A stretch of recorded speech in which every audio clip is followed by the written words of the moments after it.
ചൈനയും റഷ്യയും പോലുള്ള രാജ്യങ്ങൾ ഈ യുദ്ധത്തിനകത്ത് അവരുടെ ഒരു റോൾ പ്ലേ ചെയ്യാൻ വരുന്നു എന്ന കഥ അന്തരീക്ഷത്തിലുണ്ട്. പക്ഷെ അത് എന്തുമാത്രം ഏത് സ്വഭാവത്തിലെന്ന ക്വസ്റ്റ്യനാണ് അവിടെ ഉള്ളത്. ഒരു കാര്യം ഉറപ്പാണ്, ഗസയിൽ ഇസ്രായേൽ നടത്തിയ ആക്രമണത്തിൽ മറ്റ് രാജ്യങ്ങൾ ഇടപെടുന്നില്ലേ, സമാധാനം വേണം, സ്വതന്ത്ര പലസ്തീൻ വേണമെന്ന് പല രാജ്യങ്ങളും പറഞ്ഞിരുന്നു. പക്ഷേ അവയെല്ലാം കേവലമായ നയതന്ത്ര വാചാടോപങ്ങൾ മാത്രമായിരുന്നെങ്കിൽ അങ്ങനെ വാക്കുകൾ കൊണ്ട് അവസാനിപ്പിച്ച് പോകാൻ കഴിയാത്ത ലോക്കിലാണ് മറ്റ് പല രാജ്യങ്ങളും എന്ന സവിശേഷത ഈ കോൺഫ്ലിക്റ്റിലുണ്ടെന്നാണ് എനിക്ക് തോന്നുന്നത്. ഇറാൻ ഇപ്പോൾ ചെയ്യുന്നത് പോലും, ഇറാൻ നോക്കൂ, ഇന്നിപ്പോൾ സൈനിക ആശുപത്രി ആക്രമിക്കുന്നു. 10,000 പേര്, 1000 ആൾക്കാരുള്ള ഒരു ആശുപത്രി ആക്രമിക്കുന്നു. അവരുടെ പ്രധാനപ്പെട്ട പല കേന്ദ്രങ്ങളും ആക്രമിക്കുകയാണ്. നോക്കൂ, ഇസ്രായേലിനെ സംബന്ധിച്ച് ഏറ്റവും വലിയ സംഗതി അവരുടെ കയ്യിലുള്ള ആയുധങ്ങൾ, അല്ലെങ്കിൽ അവരുടെ കയ്യിലുള്ള പണം, അവരുടെ ടെക്നോളജി, അവരുടെ ബുദ്ധി. അതല്ല. ഇസ്രായേലിൻ്റെ ഏറ്റവും വലിയ സെല്ലിംഗ് പോയിന്റ് എന്ന് വെച്ചാൽ അവരുടെ സെക്യൂരിറ്റിയാണ്. ലോകത്തൊരു ശക്തിയും നമ്മളെ ആക്രമിക്കില്ല. നമ്മൾ തന്നെ ഒരു വലിയ അതിഗംഭീര രാജ്യമാണ്. നമുക്ക് അയൺഡോമുണ്ട്, നമുക്ക് സർവൈലൻസ് ക്യാമറകളുണ്ട്, നമുക്ക് വലിയ മതിലുകളുണ്ട്, നമ്മുടെ കൂടെ അമേരിക്കയുണ്ട്, ലോകം മുഴുവൻ നമ്മുടെ കൂടെയാണ്. നമ്മൾ എന്ത് ചെയ്താലും നമ്മുടെ ഡിഫൻസിന് വേണ്ടി എന്ന് പറഞ്ഞ് ന്യായീകരിക്കാൻ ആളുണ്ട്. ഇവിടെ വരൂ, നമുക്ക് സ്വസ്ഥവും സുരക്ഷിതവുമായി പ്രിവിലേജായി ജീവിക്കാം. അത് ഡിസ്റ്റേബ് ചെയ്യപ്പെട്ടു. അതാണ് ഒന്നാമത്തെ കാര്യം. അല്ലാതെ അവിടെ എന്തുമാത്രം നാശമുണ്ടായി, അവിടുത്തെ തന്ത്രപ്രധാന കേന്ദ്രങ്ങൾ ആക്രമിച്ചോ, അവരുടെ ആണവ നിലയങ്ങൾ തകർത്തോ, നെതന്യാഹു മരിച്ചോ, ഇതൊന്നുമല്ല. ഇസ്രായേലീസിനെ സംബന്ധിച്ച് അവർക്ക് പുറത്തിറങ്ങി നടക്കാൻ കഴിയാത്ത അരക്ഷിതാവസ്ഥ സൃഷ്ടിക്കപ്പെട്ടു. അതാണ് അവർക്ക് കൊടുക്കാൻ പറ്റുന്ന ഏറ്റവും വലിയ ആഘാതം. അത് സൃഷ്ടിച്ചു കഴിഞ്ഞിട്ടുണ്ട്. അപ്പോൾ ഇന്നിപ്പോൾ നോക്കൂ, ഇറാൻ ആക്രമണത്തിൻ്റെ പരമാവധിയിൽ പോകണം എന്ന് വെച്ചാൽ ഇസ്രായേൽ ഭയങ്കരമായ പ്രൊവോക്കഡായിരിക്കും. ഇന്ന് ഞങ്ങൾ ഭയങ്കര ആക്രമിക്കാൻ പോകുന്നു, ഞങ്ങൾ ഖാംനെയെ കൊല്ലാൻ പോകുന്നൊക്കെ പറയാണ്. ഞാൻ വിചാരിക്കുന്നത് ഇറാൻ അത് ചെയ്യുന്നത് തന്നെ ഇത് കുറച്ച് ഇനി ഒന്നും ചെയ്യാനില്ല, പെട്ടെന്ന് ഒന്നീ പിൻവാങ്ങാം, ഞങ്ങൾ സമസ്താപരാധങ്ങളും പൊറുക്കണമെന്ന് പറഞ്ഞ് പിൻവാങ്ങാം. അത് ആ രാജ്യത്തിന് പറ്റില്ല. രണ്ടാമത് ചെയ്യുന്ന ഇത് നിർത്തിക്കാൻ എന്ത് ചെയ്യാൻ പറ്റും? ഇസ്രായേലിനെ സ്റ്റോപ്പ് ചെയ്യാൻ എന്ത് ചെയ്യാൻ പറ്റും? അതിന് ലോകത്തെ നിർബന്ധിതമാക്കുക. അതിന് നിർബന്ധിക്കാൻ എന്ത് ചെയ്യണം? പിന്നെ അടുത്ത ഘട്ടം എസ്കലേറ്റ് ചെയ്യുക എന്നുള്ളതാണ്. മാക്സിമം അറ്റാക്ക് ചെയ്യുമ്പോൾ തിരിച്ചാക്രമിക്കും. അതൊരു ഫുൾ ഫ്ലെഡ്ജ് വാറിൻ്റെ സ്വഭാവത്തിലേക്ക് വന്നാൽ ലോകത്തിന് നോക്കി നിൽക്കാൻ കഴിയില്ല. രണ്ടും ശക്തി രാഷ്ട്രങ്ങളാണ്. രണ്ടുപേരുടെയും കയ്യിൽ സംഗതികളുണ്ട്. അപ്പോൾ ചൈന ഇതുവരെ നമ്മൾ പറഞ്ഞ പോലെ നയതന്ത്ര വർത്തമാനങ്ങൾ മാത്രമേ പറയുള്ളൂ. ചൈന അങ്ങനെ ഇത്രയും കോൺഫ്ലിക്റ്റിൽ ഇടപെടാനോ, വിമാനം കൊണ്ടുവരാനോ, ആയുധം കൊണ്ടുവരാനോ, അല്ലെങ്കിൽ ശക്തമായിട്ട് ഇടാൻ തയ്യാറാവുന്ന ഒരു രാജ്യമൊന്നുമല്ല. പക്ഷേ ചൈനയെ സംബന്ധിച്ച് ഇവിടെ നിർണായകമായ പല കാര്യങ്ങളുമുണ്ട്. ചൈനയും ഇറാനുമായി നല്ല ബന്ധമുണ്ട്.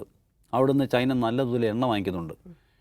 എന്ന് വെച്ചാൽ 10-15% എണ്ണ അവർ വാങ്ങിക്കുന്നത് ഇറാൻ്റെ കയ്യിൽ നിന്നാണ്. ഇറാൻ പെട്ടെന്നൊരു സുപ്രഭാതത്തിൽ ശിഥിലമായി പോയാൽ അത് അവരെ ബാധിക്കും.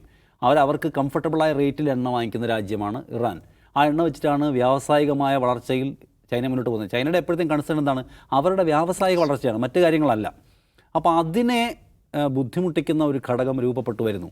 മറ്റൊന്ന്, ഇറാൻ ഒറ്റയ്ക്ക് തന്നെ ഇപ്പോൾ കടലിടുക്ക് കടക്കാൻ പോകുന്നു എന്നൊക്കെ വന്നാൽ അത് വ്യാപാരത്തിൻ്റെ സ്മൂത്തായ റണ്ണിങ്ങിനെ ബാധിക്കാൻ തുടങ്ങും. അത് ചൈനയെ സംബന്ധിച്ച് പ്രയാസം ഉണ്ടാക്കുന്ന കാര്യമാണ്. രണ്ട്, ചൈനയ്ക്ക് മിഡിൽ ഈസ്റ്റിൽ പലതരം താല്പര്യങ്ങളുണ്ട്. അമേരിക്കൻ വിരുദ്ധ ഒരു അച്ചുതണ്ട് സൃഷ്ടിക്കുന്നതിന് താല്പര്യങ്ങളുണ്ട്. നോക്കൂ, സൗദി അറേബ്യയും ഇറാനും തമ്മിൽ എത്രയോ കാലമായി ഉണ്ടായിരുന്ന വൈരം തീർക്കാനും ബ്രോക്കറായിരുന്നത് ചൈനയാണ്. അപ്പോൾ ചൈന മിഡിൽ ഈസ്റ്റിൽ ഇടപെടുന്നതിൻ്റെ ഭാഗമായിട്ടാണ്. ഇറാൻ എന്ന് പറയുന്ന ആൻറ്റി അമേരിക്കൻ നിലപാടുള്ള ഒരു രാജ്യം സമ്പൂർണ്ണമായും തകർന്നു വീഴുകയും അവിടെയും ഒരു അമേരിക്കൻ പാവ സർക്കാർ വരികയും ചെയ്താൽ ചൈനയൊക്കെ പിന്നെ നോക്കൂത്തേ നിൽക്കാനേ പറ്റൂ. സോ ഇത്തരം നയതന്ത്രപരവും വ്യാപാര സ്വഭാവമുള്ളതുമായിട്ടുള്ള അസ്വസ്ഥതപ്പെടുത്തുന്ന ഘടകങ്ങൾ ഈ കോൺഫ്ലിക്റ്റിലുണ്ട്. ഗസ പോലെയല്ല. സോ അതുകൊണ്ട് ഇത് നിർത്തിക്കാൻ ചൈന മുൻപത്തെ കേവല വർത്തമാനങ്ങൾക്കപ്പുറത്തേക്ക് ഇടപെടാനുള്ള സാധ്യത കൂടുതലാണ്. അപ്പോൾ അത്തരത്തിൽ വൻ ശക്തികളെ ഇതിലേക്ക് കൊണ്ടുവരണമെങ്കിൽ, അവരെ ഇന്നാക്കണമെങ്കിൽ എന്ത് ചെയ്യണം?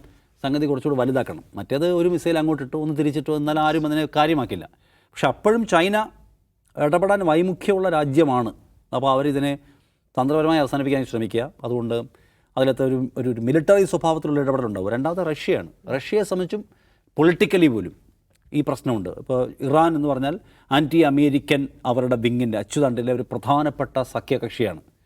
രണ്ട്, യുക്രൈൻ വാറിൻ്റെ സമയത്ത് സൈനികമായ സഹകരണം കൊടുത്തിട്ടുള്ള രാജ്യമാണ്. ഇപ്പോൾ ഇറാൻ എന്തിലാണ് അഡ്വാൻസ് ചെയ്തതെന്ന് ചോദിച്ചാൽ അവർ ഫൈറ്റർ ജെറ്റുകൾ ഉണ്ടാക്കുന്നതിലോ അല്ലെങ്കിൽ കപ്പൽ ഉണ്ടാക്കുന്നതിനൊന്നുമല്ല. രണ്ട് കാര്യങ്ങളാണ്. ഒന്ന് ബാലിസ്റ്റിക് മിസൈലുകൾ ഉണ്ടാക്കുന്നതിൽ, ഒന്ന് ഡ്രോണുകൾ ഉണ്ടാക്കുന്നതിൽ. ഇത് രണ്ടിലും ഇറാൻ ലോകത്ത് തന്നെ ഏറ്റവും മുന്നിൽ നിൽക്കുന്ന രാജ്യങ്ങളൊന്നാണ്. റഷ്യയ്ക്ക് ഏറ്റവും കൂടുതൽ ഡ്രോണും ബാലിസ്റ്റിക്കുകളും കൊടുത്തത് യുക്രൈൻ വാറിൻ്റെ സമയത്ത് ഇറാനാണ്. ആ നിലയ്ക്കുള്ള ബന്ധം അവർക്കിടയിലുണ്ട്. രണ്ട്, ഈ പറയുന്ന ആൻറ്റി ഇസ്രായേൽ, ആൻറ്റി അമേരിക്കൻ. ഇപ്പോൾ ഇവിടെ ഒരു സർക്കാർ വീണ് കഴിഞ്ഞാൽ സംഭവിക്കുന്നത് എന്താണ്? റീജിയൻ മൊത്തം പിന്നെ അമേരിക്കൻ താല്പര്യമാവില്ല. ബാക്കി രാജ്യങ്ങളുടെ കാര്യം നമുക്കറിയാം. സോ ആ സാഹചര്യത്തെ മറികടക്കാൻ ഈ പ്രധാനപ്പെട്ട രാജ്യങ്ങൾ ശക്തിയുള്ള ഇടപെടൽ നടത്തുമായിരിക്കും എന്നതുകൂടി ഇറാൻ കാണുന്ന കാര്യമാണ് എന്നെനിക്ക് തോന്നുന്നുണ്ട്. അതുകൊണ്ടാണ് പരമാവധിയിലേക്ക് ആക്രമണം കൊണ്ടുവന്നത്. റഷ്യയെ സംബന്ധിച്ച് പല കാര്യമുണ്ട്. ഈ കോൺഫ്ലിക്റ്റ് കൂടുമ്പോൾ എണ്ണയുടെ വില കൂടിക്കൊണ്ടിരിക്കുക. എണ്ണ വില കൂടുന്നത് റഷ്യയ്ക്ക് നല്ല സുഖമുള്ള ഏർപ്പാടാണ്. സോ അതുകൊണ്ട് കുറച്ചുകൂടി ചിലപ്പോൾ അവർ കാത്തിരുന്നേക്കും, കുറച്ചുകൂടി എണ്ണ വില കൂടട്ടെ എന്ന മട്ടിൽ. ബട്ട് ഇത് മറ്റ് ലോകത്തെ എല്ലാ രാജ്യങ്ങളെയും നോക്കൂ, ഇതിപ്പോൾ യുദ്ധം വലുതായാൽ മറ്റ് ഗൾഫ് രാജ്യങ്ങൾക്കുള്ള ബേസ് അമേരിക്കയ്ക്ക് ലോകത്തെമ്പാടും 700-750 ബേസുകളുണ്ട്. അവിടെ നിന്നെല്ലാം അവർ ആക്രമിക്കുക. അതുകൊണ്ടാണ് സാമ്രാജ്യം നമ്മളതിനെ വിളിക്കുക. അപ്പോൾ GCCയിലെ ബേസുകളിൽ നിന്ന് ആക്രമിച്ചാൽ ഞങ്ങളെ എവിടുന്നാണോ ആക്രമിക്കുന്നത് ഞങ്ങൾ ആ ബേസുകൾ രാജ്യം ആക്രമിക്കുമെന്ന് ഇറാൻ പ്രഖ്യാപിച്ചിട്ടുണ്ട്. അത് ഉണ്ടാകാമെന്ന പ്രത്യാഘാതം രാഷ്ട്രീയമായി ഉണ്ടാക്കും. അത് പോയി ബോംബ് വീഴുന്ന രാജ്യങ്ങളിലെ മനുഷ്യർ ആലോചിക്കുമല്ലോ, എന്താണ് ഈ വന്ന് ബോംബ് വീഴുന്നത്, ഏത് യുദ്ധത്തിൻ്റെ പേരിലാണ് ഈ ബോംബ് വീഴുന്നത്, ആരെ ആക്രമിച്ചതിൻ്റെ പേരിലാണ്, ഇറാൻ എന്തിനാണ് ആക്രമിക്കുന്നത്? ഈ രാഷ്ട്രീയമായ ചോദ്യം പലതരത്തിലുള്ള സമവാക്യങ്ങൾ മൂഡ് ചേഞ്ചിനെല്ലാം കാരണമാവും. സോ ഇത് അറബ് രാഷ്ട്രങ്ങളിലെ ഭരണാധികാരികൾ ഇത് എസ്കലേറ്റ് ചെയ്യാൻ ആഗ്രഹിക്കുന്നു. ഇന്നലെ നമ്മൾ പറഞ്ഞ പോലെ അറബ് രാജ്യങ്ങൾക്ക് ഒരുപാട് സാമ്പത്തികമായ ഇൻവെസ്റ്റ്മെൻറ്റുകളും സൗദി അറേബ്യക്ക് ഭയങ്കര വികസന സ്വപ്നം പ്രഖ്യാപിച്ചിരിക്കുകയാണ്. അത് തകരാൻ അവർ ആഗ്രഹിക്കുന്നില്ല. രണ്ട് മേഖലയിൽ രാഷ്ട്രീയമായ ശൈഥില്യം എവിടെയെങ്കിലും ഉണ്ടായാൽ നമുക്ക് ആവർത്തിച്ച് ഖാംനെയി പറയുന്നത് ഞങ്ങൾ പ്രശ്നമല്ല, ഞാൻ പ്രശ്നമല്ല, ഇസ്ലാമാണ് പ്രശ്നം. അപ്പോൾ അത് ഉണ്ടാക്കാൻ പോകുന്ന ചലനത്തെ എല്ലാവരും ഭയപ്പെടുന്നുണ്ട്. ഈ പറഞ്ഞ പ്രധാനപ്പെട്ട രാജ്യങ്ങൾ അവരുടെ കൺസേൺ എന്ന് പറയുന്ന സംഗതിയുണ്ട്. അതുകൊണ്ട് ഇത് നിർത്താൻ ആവശ്യമായ ഇടപെടലുണ്ടായിരിക്കും. അമേരിക്കയ്ക്ക് വെറുതെ വന്ന് ആക്രമിച്ചെല്ലാം നശിപ്പിച്ച് പോകാൻ കഴിയുമോ എന്ന് സംശയമാണ്.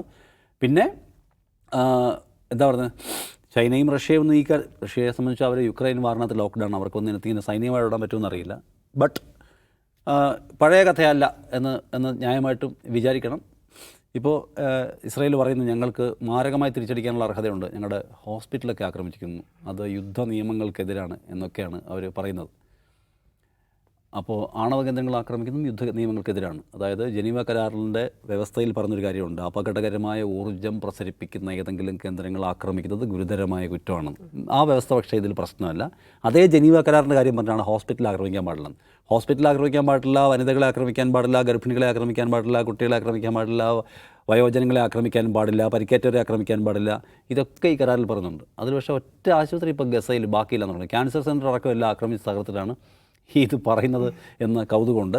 പക്ഷേ ഇതെനിക്ക് തോന്നുന്നു ഇത് ഇസ്രായേൽ അങ്ങനെ സ്മൂത്തായി ജയിക്കാമെന്നല്ല. കാരണം ഇസ്രായേൽ ഇന്ന് സർപ്രൈസിങ് അറ്റാക്ക് എന്നാണ് ഇന്നത്തെ ഇസ്രായേലി മാധ്യമങ്ങൾ ഇന്നിപ്പോൾ പറഞ്ഞിരിക്കുന്നത്.